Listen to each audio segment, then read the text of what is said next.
마태복음 2장은 예수님께서 태어나셨을 때 일어났던 세 가지 이야기를 우리에게 들려줘요. 첫 번째는 당시 이스라엘을 다스렸던 헤롯 왕에 대한 이야기죠. 헤롯 왕은 아주 무서운 왕이었어요. 성경을 읽어보면 예수님이 왕으로 태어나셨다는 이야기를 들은 헤롯 왕은 화가 나서 예수님을 찾아 죽이려고 했거든요.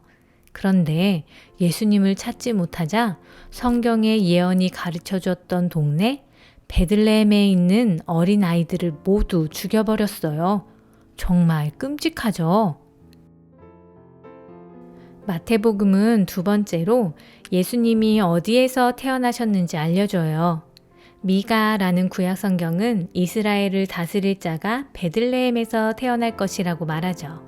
당시 성경을 연구하는 사람들은 성경을 줄줄이 외우고 있었으니 이 예언을 당연히 알고 있었을 거예요. 그래서 나중에 동방에서 박사들이 와서 왕이 태어난 곳을 물었을 때 어떤 성경인지 어떤 말씀인지를 즉석에서 이야기하며 바로 베들레헴이라고 말했지요. 그런데요, 성경을 연구하는 사람들은 예수님을 찾아가지 않았어요. 그들은 성경을 알고 외우고 있었지만 성경 말씀이 이루어지기를 바라진 않았나 봐요.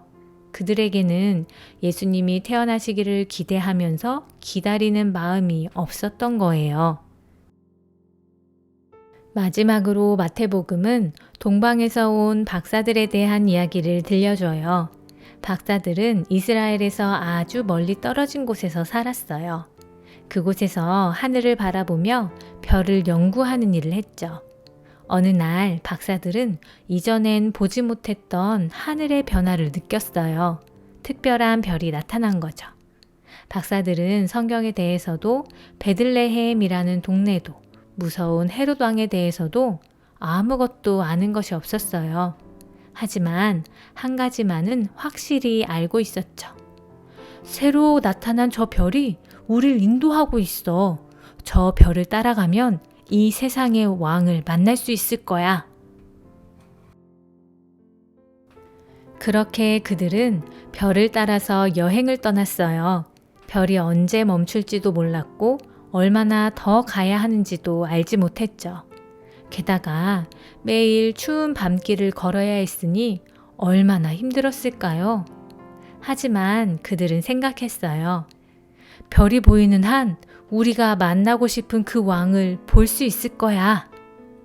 박사들에게는 왕을 만난다는 기대와 소망이 있었던 거예요.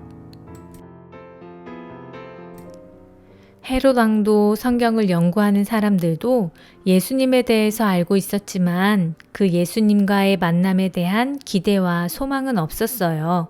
그런데요, 마태복음 2장 10절을 보면 이 박사들은 별이 멈춘 것을 보고 기뻐하고 또 기뻐했다고 적혀 있죠.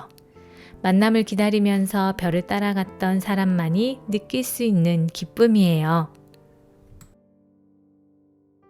여러분, 우리에게도 기쁨이 있으면 좋겠어요. 성경에 기록되어 있다고 해서 찬양을 부른다고 해서 성탄절 예배를 드린다고 해서 기쁨이 찾아오는 건 아닐 거예요. 우리에게 정말 큰 기쁨이 있기 위해서는 기다림이 있어야 하죠. 힘든 한 해를 보낸 우리 모두가 예수님께서 우리에게 오심을 기다리고 기대하고 기도한다면 이번 성탄절은 정말로 기쁨이 넘치는 성탄절이 될 것 같네요.